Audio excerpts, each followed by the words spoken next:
बेटा हमारा next topic है इस चैप्टर में distance travelled by an object in nth second of its journey. So we are going to find distance travelled bye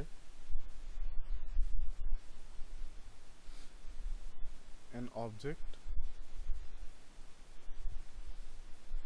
in nth second. अब nth second में मतलब समझ लीजिए चीज़ क्या है.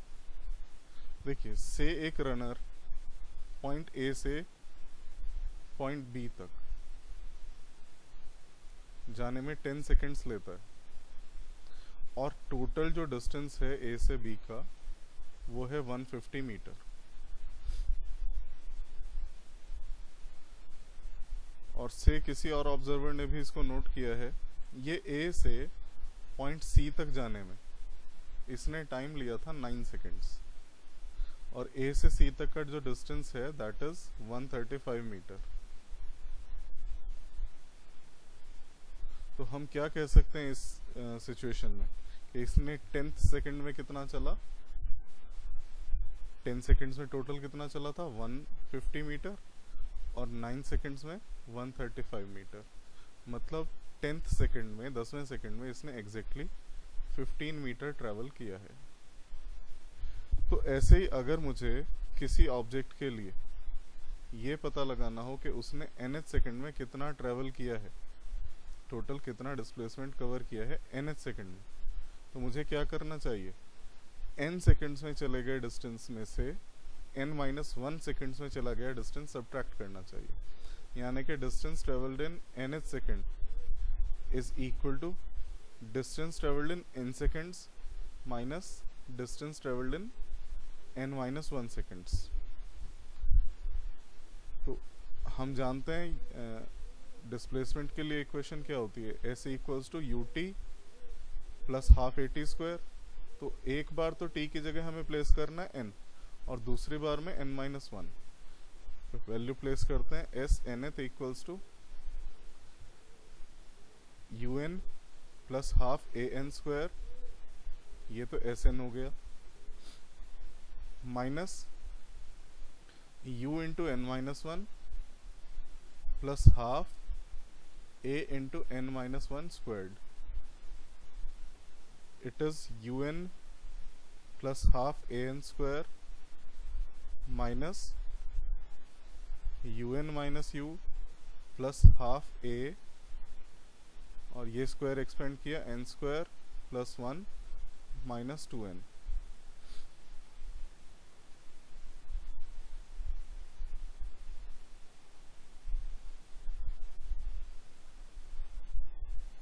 becomes un plus half an square minus un plus u minus half an square minus half a and minus minus plus an. 2 से 2 cancel हो गया. तो बेटा यहाँ कुछ टर्म्स तो कैंसिल हो जा रही हैं. un पॉजिटिव में है, un नेगेटिव में है, ये कैंसिल हो गया. इसी तरह half an square positive half an square negative, ये भी कैंसिल हो गया. तो हमारे पास बचता है u plus A N minus half A और u प्लस ए कॉमन लिया हमने n minus half. This is the distance travelled in nth second. S N th equals to u plus a into n minus half.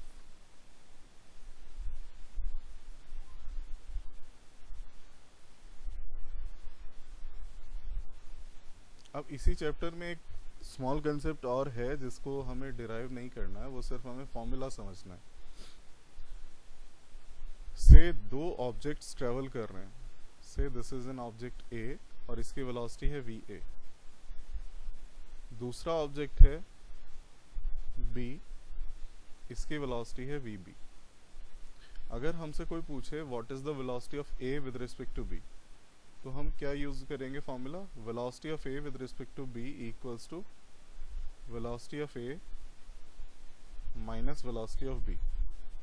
और अगर हमसे पूछा जाए what is the velocity of B with respect to A, तो हम कहेंगे velocity of B with respect to A is velocity of B minus velocity of A. एक चीज और याद रखते हैं इस फॉर्मूला को अप्लाई करते समय, से किसी सिचुएशन में दो ऑब्जेक्ट्स हैं, दोनों सेम डायरेक्शन में जा रहे हैं, जैसे यहाँ हैं, तो आइदर आप दोनों की वेलोसिटी पॉजिटिव लेंगे या दोनों की वेलोसिटी नेगेटिव लेंगे। बट अगर सिचुएशन ऐसी है कि दोनों ऑब्जेक्ट्स अलग अलग डायरेक्शन में ट्रेवल कर रहे हैं एक दूसरे के अपोजिट, तो किसी एक की वेलोसिटी पॉजिटिव ली जाएगी, दूसरे की नेगेटिव। ये लिबर्टी होती है आपकी कि आप किसको पॉजिटिव लेते हैं, किसको नेगेटिव लेते हैं, या फिर क्वेश्चन में ऑलरेडी स्पेसिफाइड होता है कि अगर से यहाँ ए की वेलोसिटी पॉजिटिव ली तो बी की नेगेटिव हो जाएगी, ए की नेगेटिव ली तो बी की पॉजिटिव आएगी। किसी एक की वेलोसिटी नेगेटिव ली जाती है अगर अपोजिट डायरेक्शन में ट्रैवल कर रहे हैं। सेम डायरेक्शन में ट्रैवल कर रहे हैं तो आइदर बोथ आर पॉजिटिव और बोथ आर नेगेटिव। तो ये फॉर्मूला हम न्यूमेरिकल में यूज़ करेंगे, जब मैं न्यूमेरिकल कराऊंगा उस समय समझाऊंगा। फिलहाल के लिए ये चैप्टर हमारा कंप्लीट होता है, सारे टॉपिक्स हमने कवर कर लिए।